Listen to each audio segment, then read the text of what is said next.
নমস্কার বন্ধুরা, আরও একটা নতুন ব্লগ নিয়ে চলে এলাম। যদি ছাদ বাগানে তোমরা এরকম গাঁদা গাছ করতে চাও, চ্যানেলটিকে সাবস্ক্রাইব করে রাখো। ছোট্ট ছোট্ট ছাদ বাগানের টিপস পাওয়ার জন্য এবং গাঁদা গাছ কীভাবে আমি বড় করেছি তার পরিচর্যা করার জন্য আমি টোটালটা তোমাকে বিষয়টা দেখাচ্ছি। গাঁদা কী করে বড় করলাম এবং কী কী সার এবং ওষুধ প্রয়োগ করেছি এই ভিডিওর মাধ্যমে সম্পূর্ণ তুলে ধরব।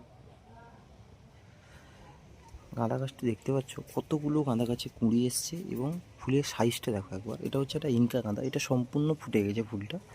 এগুলো এখনও ফুল ফুটতে বাকি আছে, দেখতে পাচ্ছ ভেতরে পাপড়ি এখনও ছোট আছে, এগুলো ফুল ফুটতে বাকি আছে। কতগুলো ফুল দেখো একটা গাছে।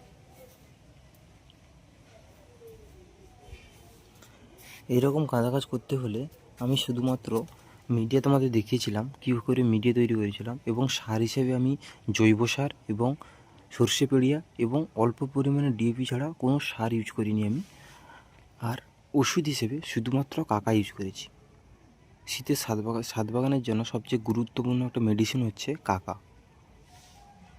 যেটা 1 লিটার জলে 1.5 ml করে লাগে। গাঁদার সাইজগুলো দেখতে পাচ্ছ, গাছটি গ্রোথ দেখতে পাচ্ছ। আমার সবগুলো কাজ এভাবেই হয়েছে। এই দেখো, এটা হচ্ছে কাটিং গাঁদা, দেখতে পাচ্ছ গাঁদাগুলো কত পরিমাণে ফুল হয়েছে, প্রচুর পরিমাণে ফুল হয়েছে। ফুলের সাইজ দেখো, একটা কাটিং গাঁদা গাছের ফুলের সাইজ দেখো এবং গাছটিতে কত পরিমাণে ফুল হয়েছে দেখো। এবং ইনকা গাঁদা আরও দেখাচ্ছি তোমাদেরকে আমি। ইনকা গাঁদা কুঁড়ি এবং ফুলের সাইজগুলো দেখো, কতগুলো কুঁড়ি এসছে, অজস্র কুঁড়ি।